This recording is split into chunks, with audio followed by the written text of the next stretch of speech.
The days are longer, the calendar is filling up, and I want to feel as good as this beautiful summer weather. That's why I've been loving Groons. It's one daily pack of gummies that covers my greens, vitamins, and minerals, and even has 6 grams of prebiotic fiber. So I don't need to juggle a complicated wellness routine on top of everything else. They taste amazing.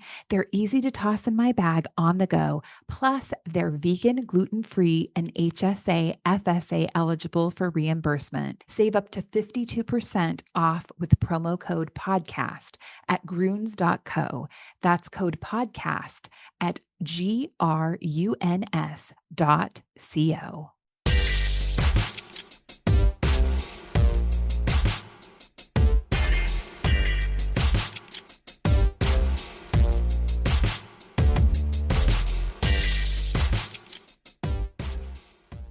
Welcome back to the Alec Lewis Show. I'm your host, Alec Lewis.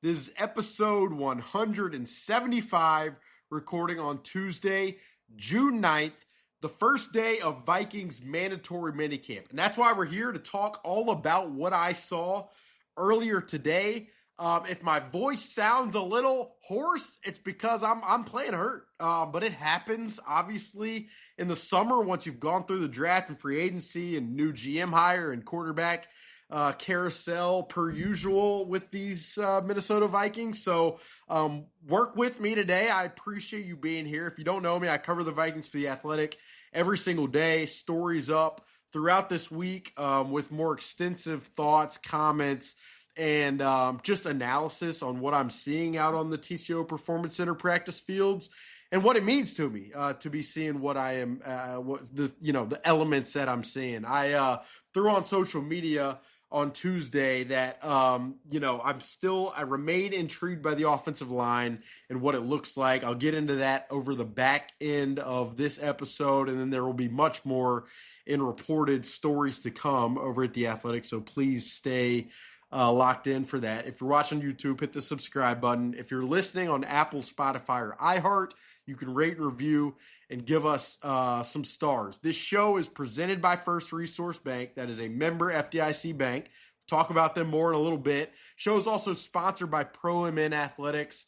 For my money, it is the best youth football development shop in Minnesota that really, it's three guys who came together to lift football here in Minnesota. So can't wait to talk about them and what they're up to a little more throughout the show. But we're going to begin where we typically do begin on the Alec Lewis Show, and that's with the quarterbacks because it's what you guys are curious about, not being able to be out there until training camp, and B, it is the the pivot point for what is possible for the Vikings in 2026. As last year proved, quarterback play that rises to a certain level in Kevin O'Connell's offense with and paired alongside Brian Flores' defense can be pretty menacing no matter who the Vikings are playing. And so it's important to assess and decipher and then disseminate to you guys what I saw out at the practice field and why I think that's relevant. So I will, as always, start with what I actually saw on the field as opposed to what I heard afterwards in press conferences. We'll get to all of it, but the on-field throwing production performance portion of practice, to me, it's why I'm out there and it's what's most important. The 7-on-7 period was kind of the first team period, and I've said this on the podcast in the past, and it blew me away when I first heard this, but I remember a couple summers ago sitting with Mike Ayers, longtime analytics staffer with the Vikings and with the Green Bay Packers. It was really like the godfather of football analytics. And he asked me, we're sitting at his an island in his house, talking through his career arc and data and football information and how he viewed it. And he's a football coach first and then became an analyst.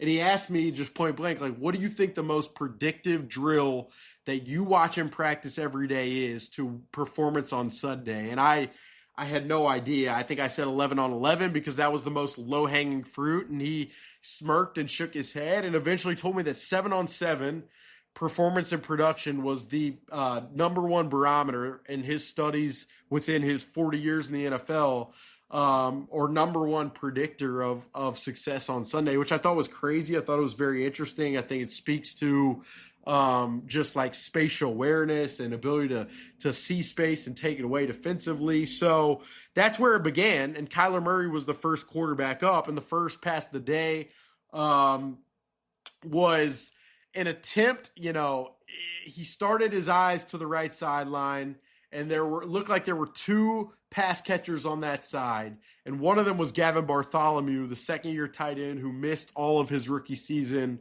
with a back injury.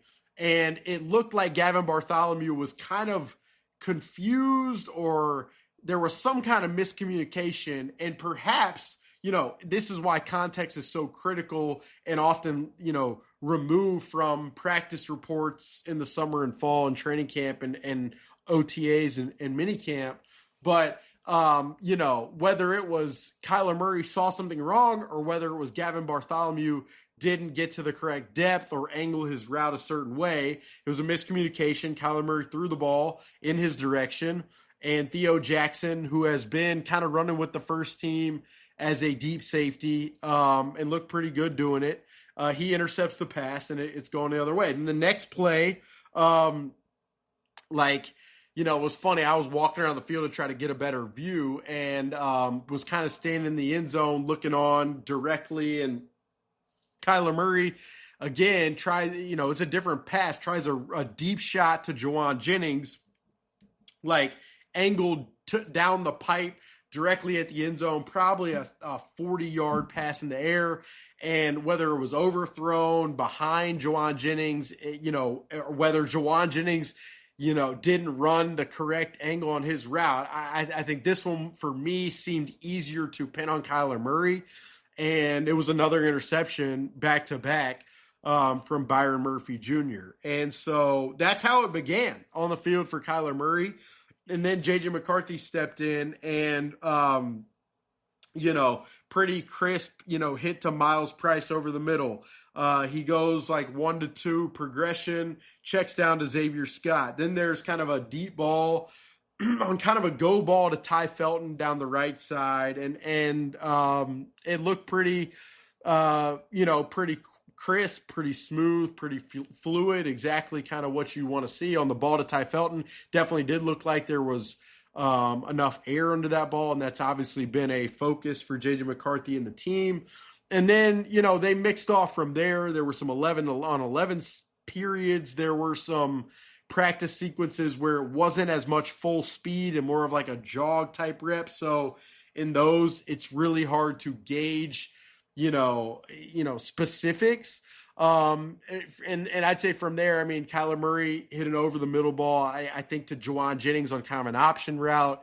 J.J. McCarthy, there was an incomplete pass over the middle, I believe, in the direction of T.J. Hawkinson. And so it was kind of, back and forth, pretty standard stuff from there. No eye-popping throws, no jarring turnovers from that point forward. And so I guess, for me to sum it up with both those guys on the field, I'd say, two passes for Kyler. One of them seemed to be more of a miscommunication than the other one. He definitely, the accuracy is very much there underneath. I think the deep ball accuracy has been pretty good in the now 3 practices that we've seen. That was obviously, it looked to be a miss down the field of Jauan Jennings.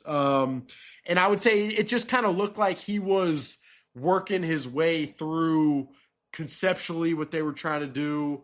It almost felt like he was trying to almost it just didn't, I guess the best way to describe it, and I guess I'm thinking it through as I'm speaking directly to you guys, but as I watched Kyler early on in some of those reps, it felt less like he was just playing with a pure naturalness and more that it was trying to think through things and make the correct kind of, just play with it. And I'd say Kyler's best strength, and this is not he can't play from the pocket type of a comment, but I think when he is playing on feel, on naturalness, on just kind of it's just second nature, I think that's probably when he looks to be at his best self. So that's kind of what I'd say. And then with J.J. McCarthy, I thought the accuracy for the most part was really good. On the over the middle kind of, I'd say 10 to 15 yard little in cuts. I mean, and I say this every time on the podcast, seemingly, like he rips those passes with velocity. And when it's on the money, it looks really nice. The one deep ball to Ty Felton I liked. I would say with JJ, just the one thing that I don't feel like through 3 practices I've seen a lot is, speeded up progressions where he's throwing balls deep over the middle or angled toward the sideline, where we saw a lot of those spray misses throughout the 2025 season. That's not to say at all that I don't think he can do some of those things or that he's not improved in some of those things. I just think for me, as I continue to watch this thing Wednesday, Thursday, and then moving forward, like seeing the things that I think popped up as thorns in his performance, it's going to be something that I'm very curious about. And then the other component that is paramount to mention is just the fact that there wasn't really a pass rush with really any of these sequences. And so you can think about that for both guys. For J.J. McCarthy, what does that mean for speeding up his progressions or slowing down his progressions? For Kyler Murray, same way. If he's already thinking enough without the pass rush, what would that mean with the pass rush? So those are just things that I will continue to have my eye on and be focused on, and elements and factors and variables that I feel like for you guys to think through and to understand what I'm watching and what it looks like every day. Like, I think those are important kind of factors to think through. After the practice, from sticking with the quarterback conversation, both of those guys spoke to the media again. This time, not in a scrum setting. It was at the podium. Kyler went first. And, there were 3 things that he said that really stuck out to me. The first was about the difficulty in splitting reps as he's trying to learn this system.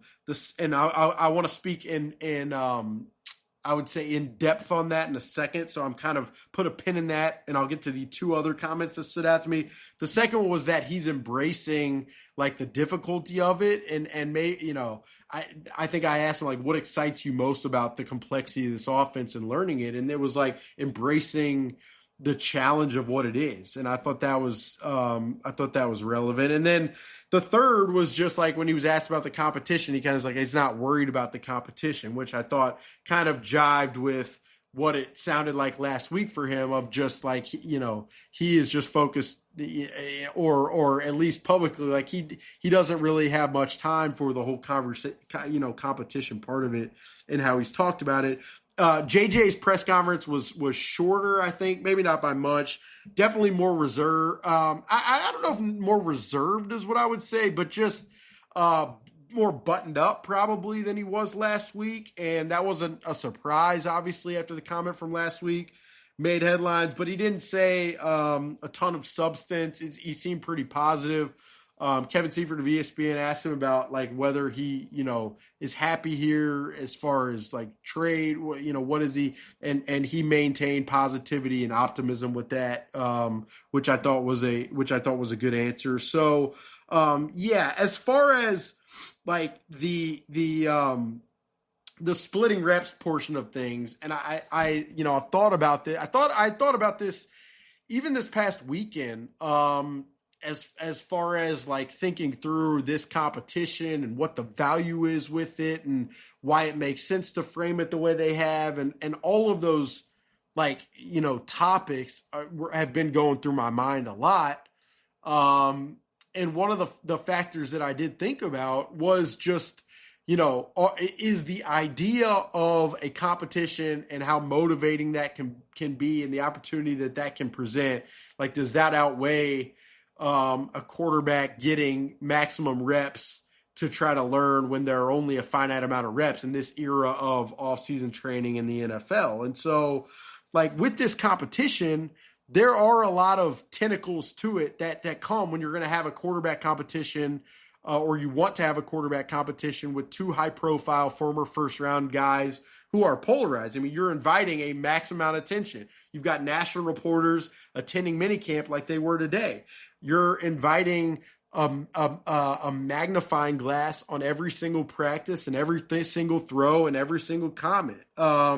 You're inviting nitpicking, and I can speak pretty clearly and openly. Like, I've fallen victim to that. I definitely have, and again, it's out of I'd say, pursuit to get at, the nature of where this quarterback situation is. But that's like, that's what you're inviting when you have this type of this competition. You're inviting questions about, constant questions of how does this guy look? What about this guy? You're inviting conversation on this subject as opposed to every other facet of the team with other talent and other things going on. Because of the way this ecosystem works, the conversation is going to be about these two high-profile guys competing. And then one of the tentacles as part of it is, you are minimizing the amount of reps for whoever is going to be playing in September. And I think there is a very valid argument in a couple, areas. One would be,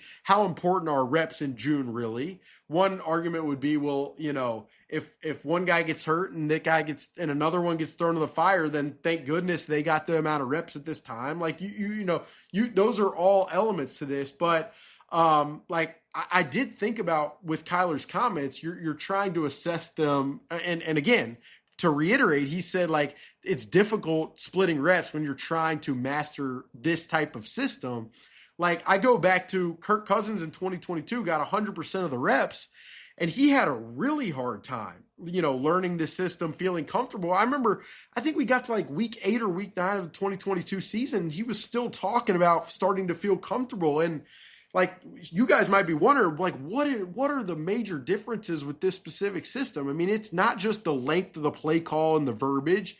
It's also like oftentimes, or I'd say it's also in some schemes within the league, a lot of the work is done pre-snap where you are identifying coverage and then you are making decision based on that. In this system, that can happen in some form or fashion, but a lot of what Kevin O'Connell has built is an offense where there are answers within every play once the ball is snapped. And so there's kind of a rewiring process that happens or has to happen.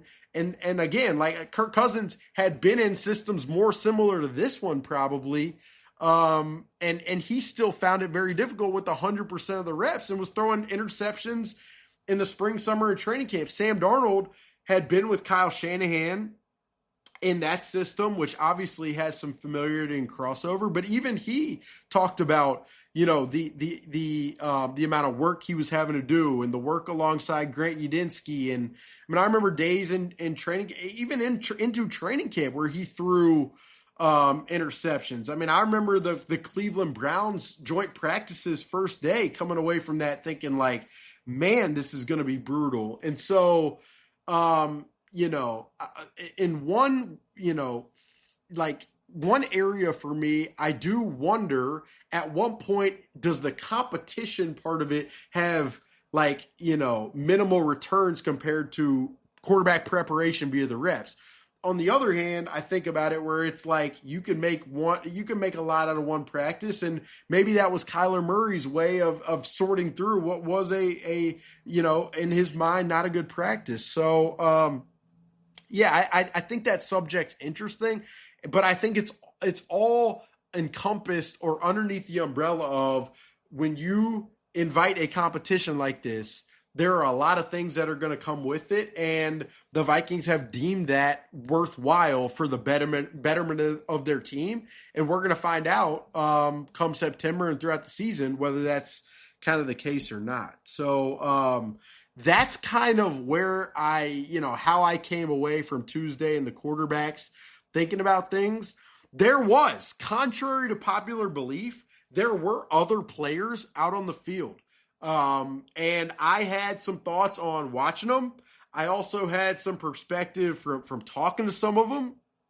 And then there's just some other elements of how this team is coaching, teaching, and what to look for, or what I'm looking forward to the next couple of days and into training camp that I think are worth discussing a little bit more. So we're going to do that in a second. Before we do, I mentioned First Resource Bank. So again, a member FDIC bank in the Minneapolis area run by phenomenal people. Tim Siegley, Aaron Siegley, and Charlie Anderson. These guys, they're from the Midwest. They're huge Vikings fans. They are embedded in this community. And they've really put together a bank that is about the people, and they want to, work with good people. They want to bank. They want good people to bank with them. And they've built a brand, I'd say specifically an online banking platform that is so easy to use. And it's something that you use and you feel good about it, I would say, as someone who moved up here wanting a bank. So cannot thank them enough for their presenting sponsorship and their support now for quite a while. And then Pro MN Athletics, which there's a little bit I want to talk about here. All right, so Pro MN Athletics, we've talked about on the show, but three guys came together and they're like, how can we maximize football development in Minnesota and really lift the tide for youth football in Minnesota? So if you have a son or friends who have kids who play football, middle school, high school, and really want to be great or want to, work with some of the best, I cannot recommend Pro MN enough. They've got, there are a couple of events getting into the summer that are worth highlighting. They've got, it's an authentic walk at the end of June where it's an awesome event for kids with a faith-based kind of component. And then they also have a summer 7-on-7 league for 5th to 9th graders that they have a ton of pride in. They've got some, there's also kind of a quarterback component of it. So Tanner Morgan, former Gophers quarterback, and QB Motion Midwest. Those guys are training a bunch of, Tanner's training a bunch of top 2028 quarterbacks in the state. Two of them are FBS, FCS trajectory. Graham Gresseth Jr. from Maple Grove, and then Bo Schwartz from Shakopee. But this is what I'm talking about. If you have a son or friends of kids and they play quarterback, they love the position, they want to be great, please get in touch with Pro MN. They would love to work with you, and for me to be able to facilitate that means a lot to me. Show is also sponsored by Unreal. I've got the U.S. Open collection that they had. It's at Shinnecock, I believe, next week or in 2 weeks. But they've got limited edition clothes all the time around the Twins, the Vikings, and it's St. Paul-based company, Premium Athleisure, if you want to call it. So cannot thank them enough as well for their support. All right, we're going to run through some of the things that caught my eye beyond the quarterback position here on Tuesday afternoon. We'll start with Will Reichard. Excuse me, Will Reichard. You guys know him. He doesn't really miss. And today was the first time I've seen him kick extensively this offseason. Went 8 for 8 from all different distances, from both hashes, and with 2 different holders in there. And that's for the sickos. I put Will Reichard's performance on Twitter, and it was relentless in terms of folks asking me who the holders were understandably, because Ryan Wright held the ball phenomenally the last couple of years. The punting was less probably phenomenal, but the holding allowed Will Reichard to do what he did, and so replacing that is critical. That was part of the reason they brought in Johnny Hecker as a free agent, because of his reliability there. And then Brett Thorson, the undrafted signing from Georgia, who was the Ray Guy Award winner at Georgia. He held as well today and was effective doing that. So watching those two guys punt has not been on the top of my to-do list, but I'd say, tomorrow, on Wednesday, if you're listening to this on Wednesday, on Thursday, it's something that I will definitely be clued in on, and I would expect to have a more extensive evaluation probably later this week. So that definitely caught my eye. Another notable was Brian O'Neill being in uniform for the first time this spring summer period. Not sure if he was totally full go out there, but was definitely active and engaged, as he always is, being one of the Vikings core leaders. And His contract situation is interesting. I wrote about it a little bit at The Athletic for Tuesday morning. I mentioned a couple comps in some form of guys around his age and what they've netted in average annual value in recent contracts. So Titus Howard in Cleveland was one of them. Taylor Moton, right tackle in Carolina, was another. They've both gotten around like the $22.5 million mark. This is, it's a decision that's obviously going to come down to Rob Brzezinski and Nolan Teasley, really above all, and how they want to build the roster and what that means from an allocation perspective. And I mentioned this in the story Tuesday, but like looking down the road, you got to think about a lot of things. Jordan Addison, Dallas Turner, what you're paying the quarterback position. Like there's a lot of layers tied in. What's going to happen there? Like there's a lot of safety. There's a lot of layers to, how much money is going to be allocated and in what way. So that I would say definitely is something to keep in mind with Brian O'Neill's, with Brian O'Neill. Blake Cashman, who didn't participate in the OTAs, wasn't there for a couple of them. Was working out over on the side field today and definitely like present for the workouts and everything. I expect Kevin O'Connell to go in depth a little bit Thursday when he speaks to the media just on what Blake has been navigating and just the timeline for that. But I can't imagine it'd be anything that would extend well into training camp. So those two are definitely worth noting.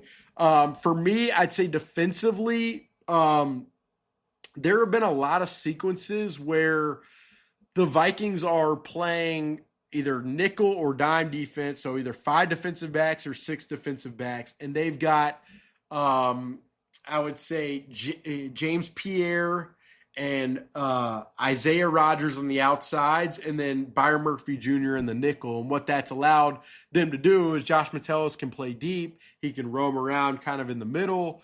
They've also, waffled a little bit back with their big nickel at times where Josh Metellus is kind of in the slot and Isaiah Rodgers and Byron Murphy on the outside. But like utilizing that kind of package, I think is interesting. I also will say, like, there's been a lot of Jay Golday has been out there a bunch. Whether it's first team, second team groups, like he's definitely been out there a lot and has looked pretty smooth to my eye being out there. Caleb Banks still not participating. Excuse me, not a surprise at all. At this point, kind of still have pegged training camp as kind of the marker.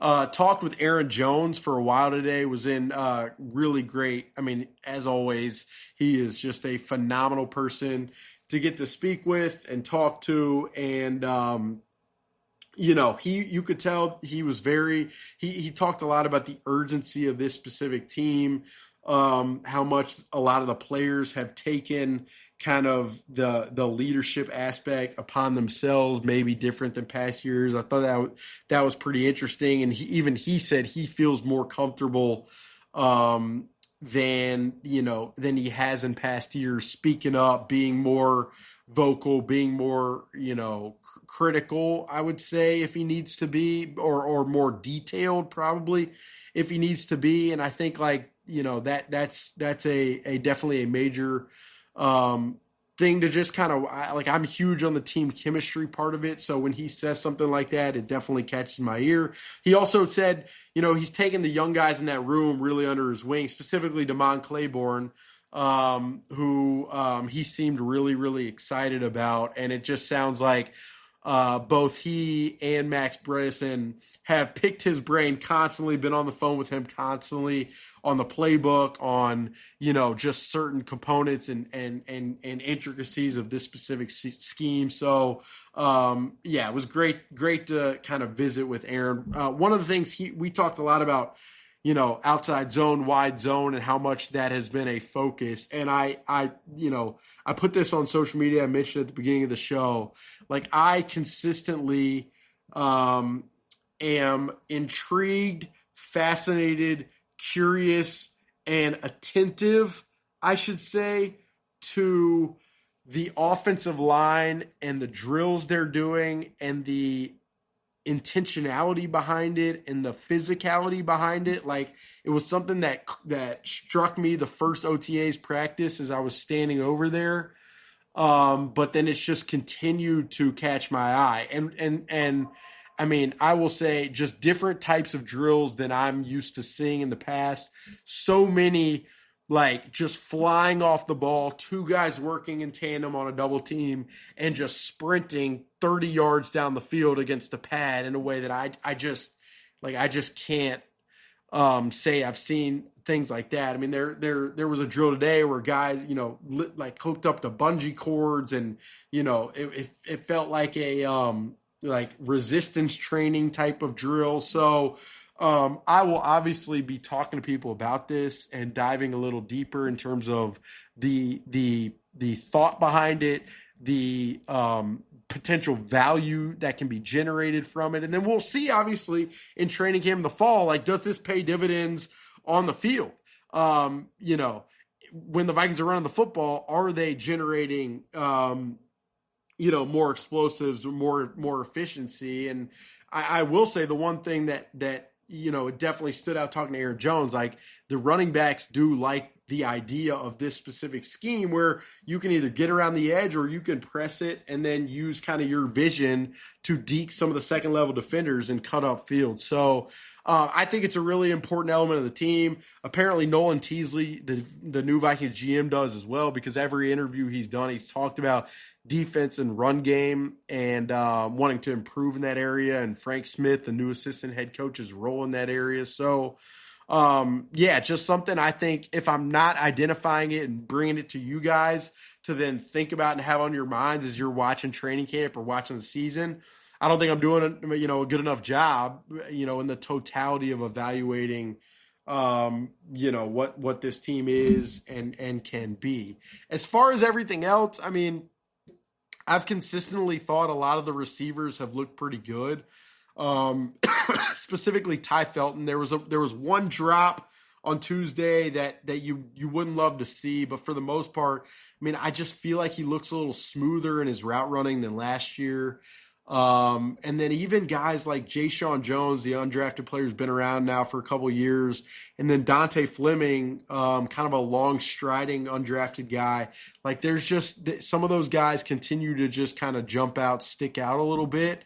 And it catches my eye. So we'll be curious to continue to watch. This was just day one of mandatory minicamp, 2 more.